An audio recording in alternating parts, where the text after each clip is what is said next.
Je m'appelle Elisa. En grandissant, la différence entre moi et ma sœur jumelle Anna était comme le jour et la nuit, elle était la fille en or, et moi, je ne l'étais pas. Notre père, professeur à l'université Stern, consacrait sa vie aux livres et aux conférences, tandis que notre mère était la quintessence de la femme au foyer, dévouée à sa maison et à sa famille, nous poussant à suivre ses traces. D'aussi loin que je me souvienne, j'ai toujours eu l'impression d'être à la maison et d'assister à une interminable séance de critique. Mes parents avaient un plan de la famille parfaite, et ils n'incluaient pas une fille qui portait des t-shirts interdits et qui aimait rester seule. Elisa, pourquoi ne peux-tu pas être plus comme ta sœur?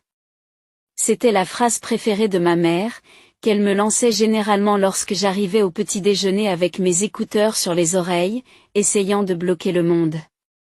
Anna, elle, passait dans la lueur de l'approbation. Je ne comprends pas pourquoi il t'est si difficile de mettre une belle robe et de sourire davantage, disait-elle en faisant passer ses cheveux parfaits sur son épaule. On aurait dit qu'elle venait d'une autre planète. Un samedi particulièrement épuisant, alors que notre famille se préparait pour l'une des fêtes de la faculté de papa, un vrai fiasco, mais une apparition obligatoire pour nous, j'ai décidé de me rebeller de la plus petite façon que je connaissais. J'ai mis mon eyeliner le plus sombre et une paire de bottes qui ne correspondaient absolument pas aux normes en vigueur. Tu ne vas pas sortir comme ça, n'est-ce pas? Maman m'a surprise dans l'escalier, ses yeux se sont posés sur mes bottes, comme si elles étaient couvertes de boue. J'ai haussé les épaules, ma défense habituelle. Je ne vois pas pourquoi. Elle a poussé un soupir, un long soupir qui disait que j'étais la plus grande déception dans son monde parfaitement ordonné. S'il te plaît, Elisa, juste pour cette fois. Tu ne peux pas essayer de t'intégrer? Pourquoi? Pour que tu puisses prétendre que nous sommes une famille parfaite? J'ai répliqué, fatiguée de la même vieille chanson et de la même danse. Il ne s'agit pas de faire semblant. Il s'agit de respecter ton père. Elle a argumenté, sa voix prenant ce ton tranchant qui veut dire qu'il faut faire des affaires. Anna, qui avait entendu l'échange, arriva en trottinant dans le couloir, ses talons claquant sur le parquet comme ceux d'un juge qui s'approche de son siège. Maman a raison, Lise. Ce n'est pas si difficile d'avoir l'air décent. Pourquoi faut-il toujours que tu rendes les choses difficiles? Peut-être que je ne veux pas être un clone de toi, Anna. J'ai craqué, sentant mon visage s'échauffer. Je détestais ces disputes, je détestais être comparée. Mais plus que tout, je détestais avoir l'impression d'être l'intrus dans ma propre maison. Papa est apparu au bas de l'escalier, les sourcils froncés. Ça suffit, ordonna-t-il d'une voix ferme. Elisa, va te changer. Nous partons dans 10 minutes. Son ton ne laisse aucune place à la discussion. Il n'a pas crié, il n'en avait pas besoin. Et la déception dans ses yeux a suffi à me faire retourner dans ma chambre, à troquer mes bottes contre des chaussures plates et à effacer la moitié de mon eyeliner. Sur le chemin de la fête, la voiture était silencieuse, à l'exception de la musique classique que papa insistait pour jouer parce qu'elle était apaisante. J'ai regardé par la fenêtre, les arbres s'estompant. À ce moment-là, je me suis promis qu'un jour, je vivrais une vie où personne ne pourrait me dire quoi porter, comment agir ou qui être. Un jour, je serais libérée de l'écho de ces attentes. Et ma chambre était le seul coin de la maison où je pouvais faire semblant d'être ailleurs, n'importe où. Contrairement au reste de la maison, qui était remplie des choix de mes parents, ma chambre était la mienne. Ce n'était pas grand-chose. Juste 4 murs couverts de croquis et d'affiches de musique, mais c'était mon échappatoire à la réalité des attentes de ma famille. Un soir, alors que j'essayais de me perdre dans une playlist de mes groupes préférés, papa a frappé à la porte et est entré dans ma chambre, son visage affichant un froncement de sourcils familier. Elisa, baisse le son. Et pourquoi n'as-tu pas étudié avec Anna aujourd'hui? Tu sais que vous avez toutes les deux des examens à passer, dit-il d'une voix sévère. J'ai retiré un écouteur et je l'ai regardé en essayant de garder une voix égale. J'ai étudié, mais pas avec Anna. J'ai mieux appris tout seul. Papa a secoué la tête, n'y croyant manifestement pas. Tu connais les règles. Ta sœur a de bonnes notes et tu devrais faire de même. Je ne vois pas pourquoi tu dois toujours rendre les choses difficiles. Il ne s'agit pas de rendre les choses difficiles, dis-je, de plus en plus frustré. Je ne vois pas pourquoi je dois suivre la façon de faire d'Anna. Je ne peux pas avoir ma propre façon d'étudier? Il n'a pas répondu à cela, il a juste changé de sujet de plainte. Tes amis, je t'ai vu avec eux au café hier. Je ne pense pas qu'ils aient une bonne influence. Tu devrais plutôt passer du temps avec les filles de mes collègues. Elles sont plus appropriées. J'ai senti mon humeur monter. Convenable, pourquoi? Pour toi. Parce qu'elles parlent d'économie et font semblant d'aimer ces réunions universitaires ennuyeuses? Avant qu'il n'ait pu répondre, maman est apparue dans l'embrasure de la porte, la voix tranchante. Elisa, ton père a raison. Ces filles viennent de bonnes familles. Elles savent comment se comporter. Elles sont le genre d'amies que tu devrais avoir. Je me suis levée, leur faisant face à toutes les deux. Et si je ne veux pas d'amis choisis pour moi, et si je voulais choisir mes propres amis, choisir ce que j'étudie, ou même ce que je veux être? Ça suffit, Elisa, dit maman d'un ton définitif. Tu sais que ton avenir est à l'université. Ton père s'en est assuré. Quand tu auras obtenu ton diplôme, tu devras commencer à penser à t'installer. Nous en avons déjà parlé. S'installer. Les mots restaient en suspens, comme une condamnation à perpétuité. Tu veux dire, commencer à penser à devenir la femme de quelqu'un?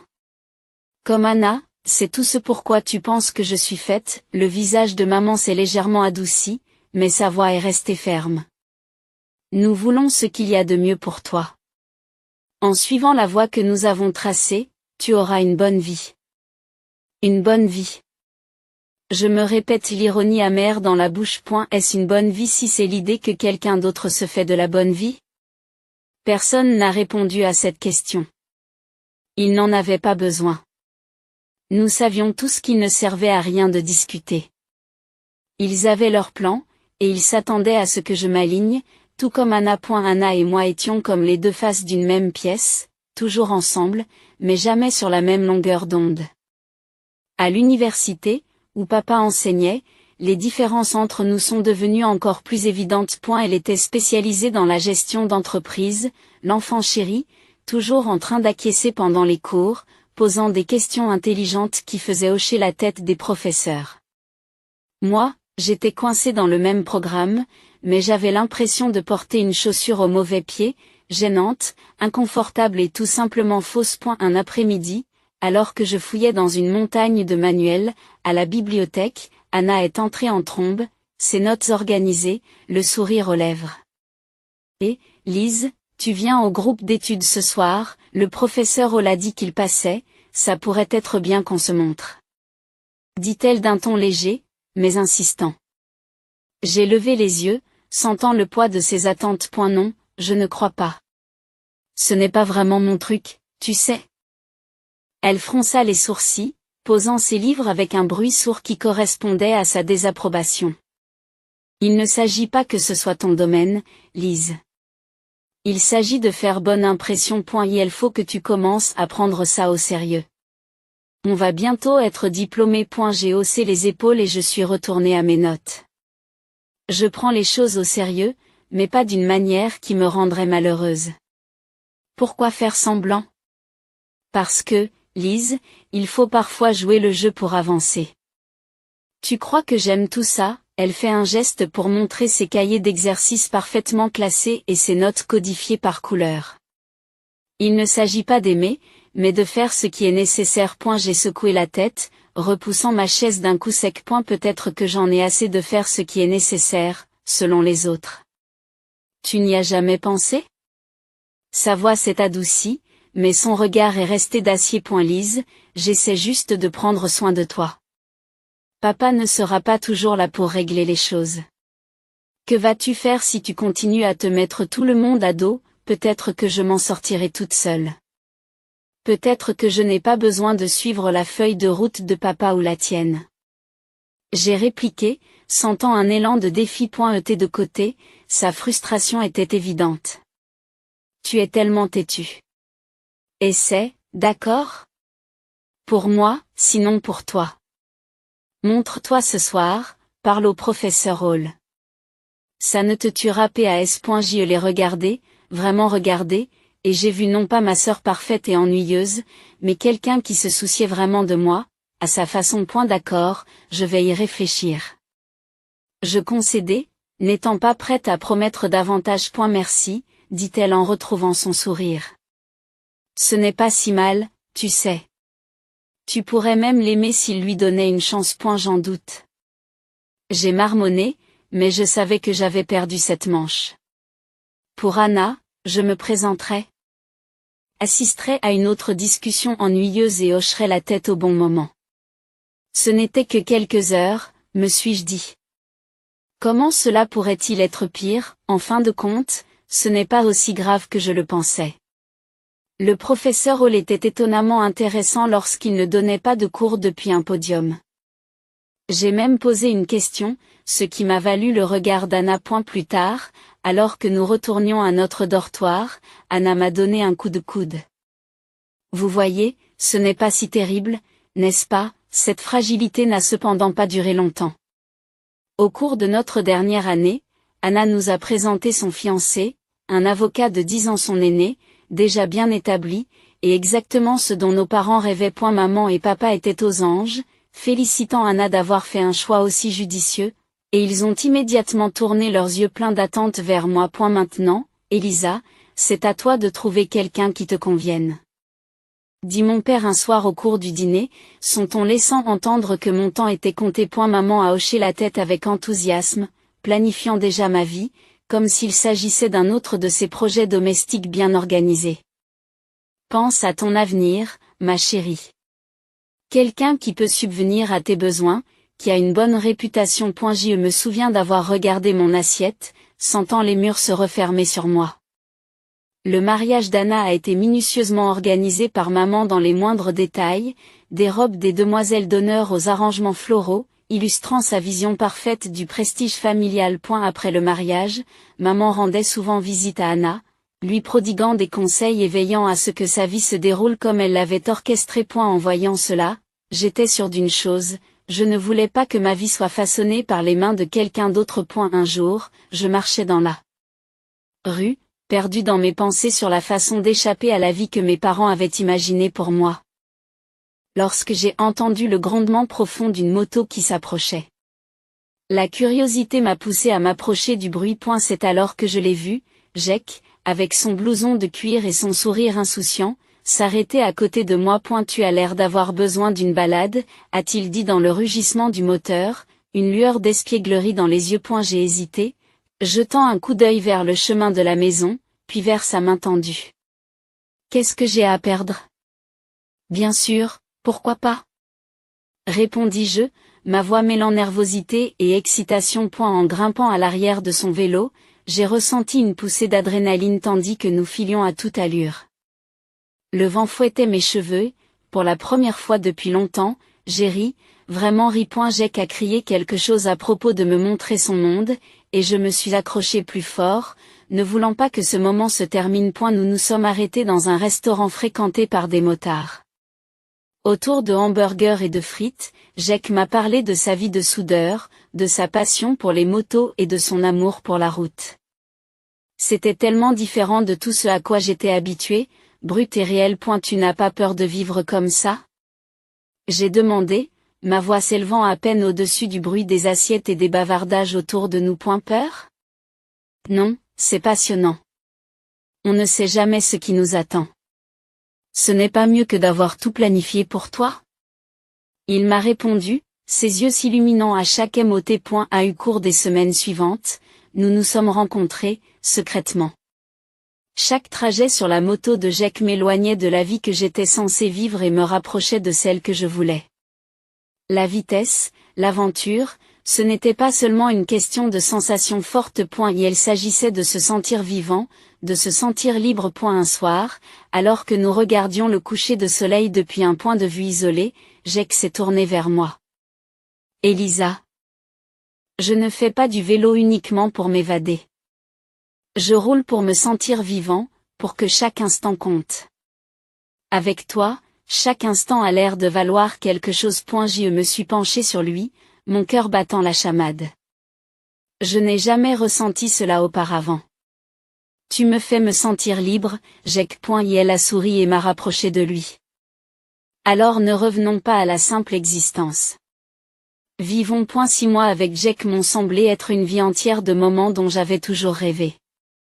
Le jour où il m'a demandé en mariage, sous les étoiles, avec le doux grondement de sa moto en arrière-plan, mon cœur a crié oui, avant même que ma bouche ne puisse former le mot. Tout était parfait, à l'exception d'un obstacle imminent, mes parents. J'ai lutté contre la peur de leur présenter Jack.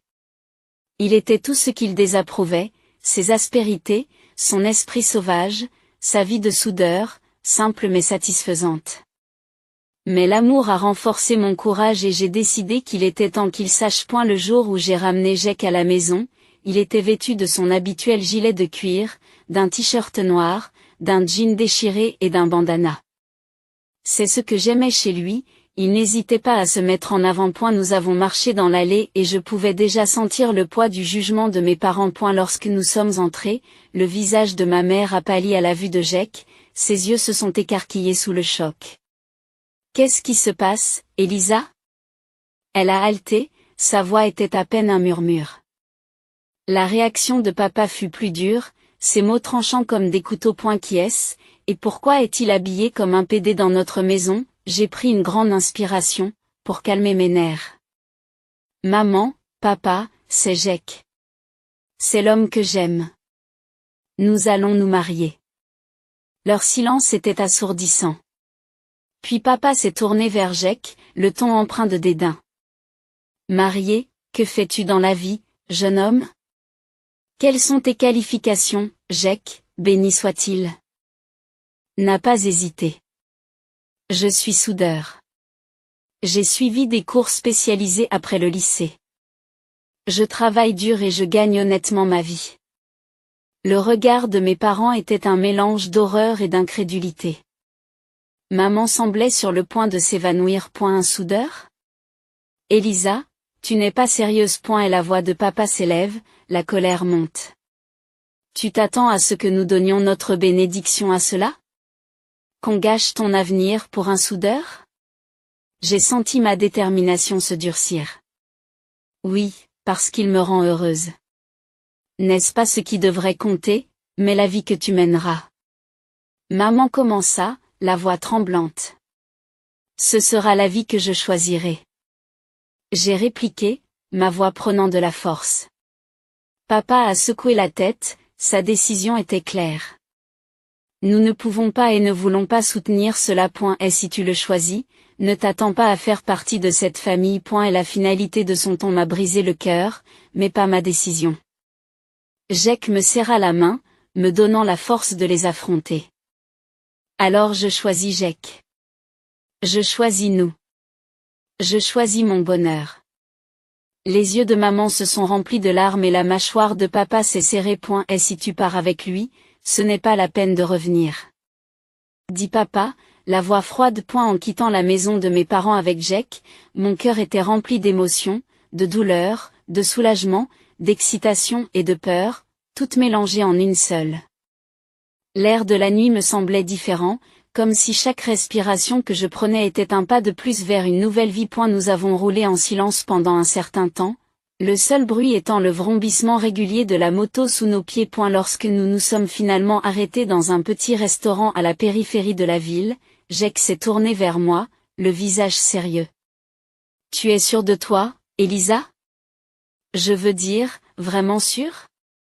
Il n'y aura pas de retour en arrière après ce soir. Dit-il, ses yeux cherchant le moindre doute dans les miens. J'acquiesçai, serrant sa main avec force. Je n'ai jamais été aussi sûre de quelque chose. Être avec toi, c'est bien. C'est ce que je suis censée faire. Et elle a souri, ce sourire insouciant et charmant qui m'avait conquise dès le premier jour de notre rencontre. Très bien, alors, faisons-le. Commençons notre vie ensemble. À l'intérieur du restaurant, nous avons trouvé une cabine tranquille dans un coin. La serveuse nous a apporté 2 cafés sans rien demander, et nous nous sommes assis là, planifiant nos prochaines étapes. Alors, qu'est-ce qu'on fait en premier? Demandai-je en versant de la crème dans mon café, le regardant tourbillonner et se mélanger. Nous devons trouver un endroit où loger, au moins pour un certain temps. Ensuite, il faudra peut-être chercher du travail. J'ai quelques amis qui peuvent nous aider à démarrer. Jack répondit, le ton pratique, mais optimiste. Ça va être dur, n'est-ce pas? Dis-je, plus comme une affirmation que comme une question. La réalité de ce que nous faisions commençait à s'imposer. Jack a traversé la table et sa main a recouvert la mienne. C'est possible, mais nous y ferons face ensemble. Les difficultés n'ont rien de nouveau pour nous deux, n'est-ce pas? Je n'ai pas pu m'empêcher de rire, d'un éclat bref et vif d'amusement sincère. C'est vrai. Ensemble. Nous avons passé des heures dans ce restaurant, à parler et à planifier. De temps en temps, Jack lançait une idée qui semblait si folle, si libre, qu'elle faisait bondir mon cœur. Et peut-être qu'un jour, nous économiserons assez pour faire ce voyage à travers le pays, juste toi, moi, et la route. Cela me plairait bien.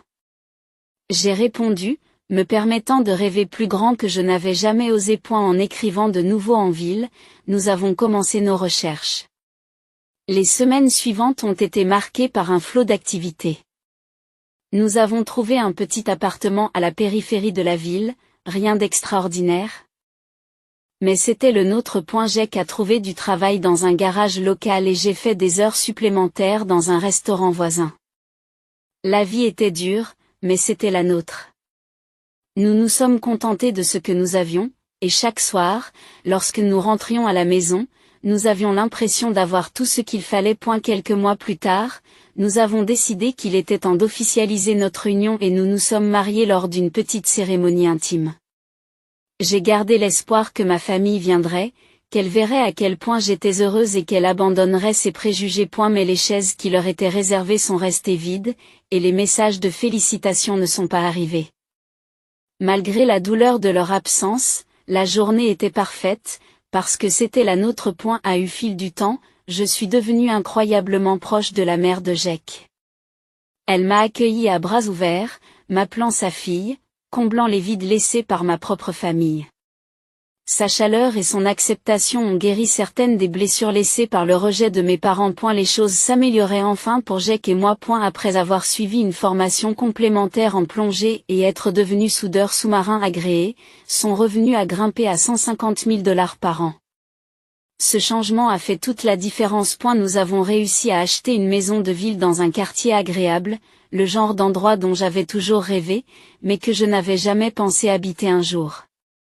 J'ai commencé à travailler comme dispatché dans l'entreprise de Jack. Ce n'était pas seulement un travail, j'avais l'impression de faire partie de quelque chose d'important, de soutenir l'homme que j'aimais et de construire notre avenir ensemble. Les week-ends, nous nous échappions de la ville sur son vélo, en empruntant des routes sinueuses et en admirant des vues à couper le souffle sur la nature.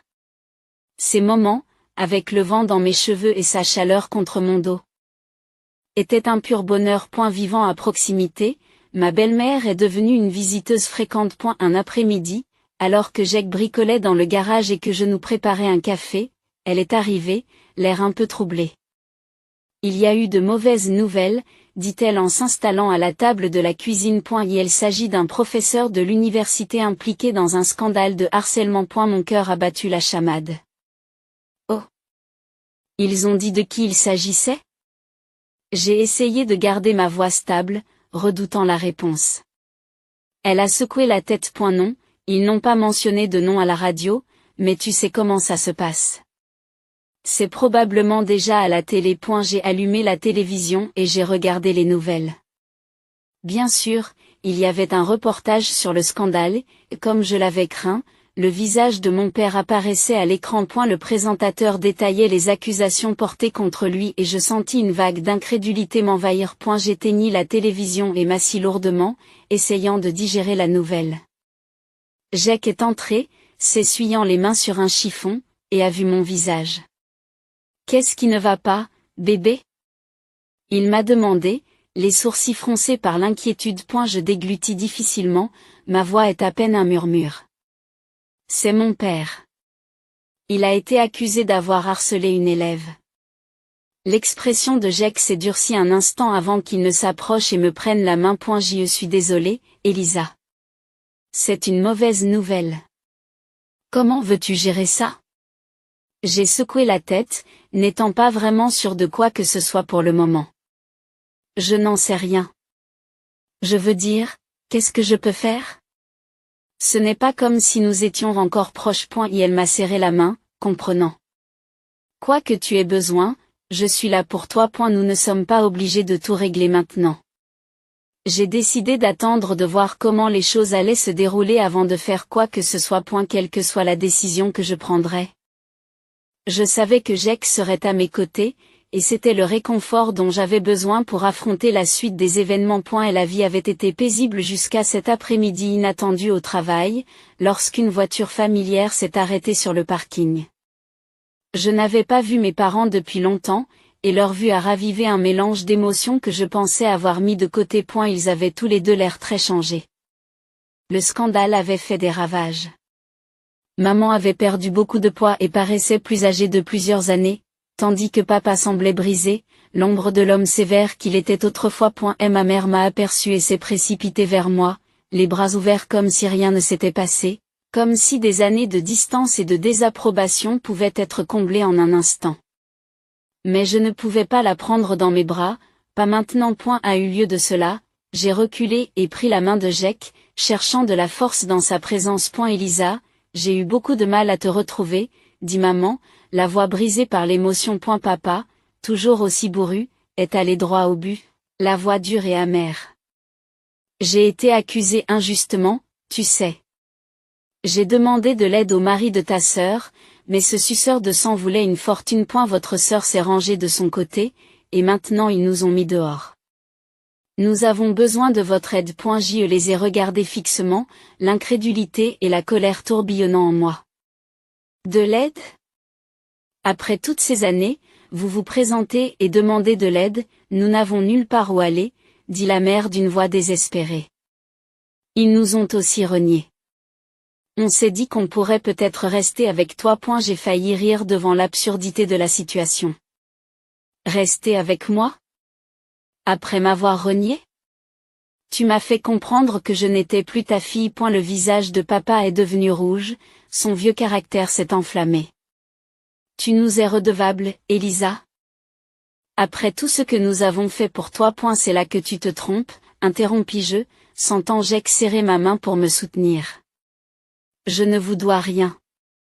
Tu m'as jeté dehors parce que j'ai préféré mon bonheur à tes exigences. Et maintenant, tu veux quoi? Emménager et faire comme si nous étions une famille? La situation s'envenimait et je voyais les gens regarder, un attroupement commençait à se former. Maman s'est mise à pleurer, ses sanglots étaient bruyants et attiraient encore plus l'attention. Tu es ingrate, après tout ce que nous avons fait pour toi, a-t-elle accusé à travers ses larmes. J'ai pris une grande inspiration, ma décision était claire. Non, maman. Je ne suis pas ingrate. Je suis libre. Et heureuse. Tu as fait tes choix, et maintenant tu dois vivre avec. Alors que nous nous éloignons, j'ai entendu mon père crier, mais Jake s'est penché et a discrètement prévenu l'équipe de sécurité. Les mois suivants ont filé, remplis d'amour et de paix. Nous avons accueilli un fils, un nouveau départ dans notre famille qui s'agrandissait. Je leur ai dit fermement, ne les laissez pas revenir ici. Mes parents ne sont jamais revenus. Ce jour-là, dans le parking, est le dernier que j'ai vu d'eux, et bien qu'une partie de moi ait pleuré pour ce qui aurait pu être, je savais que j'avais fait le bon choix pour moi et pour ma famille.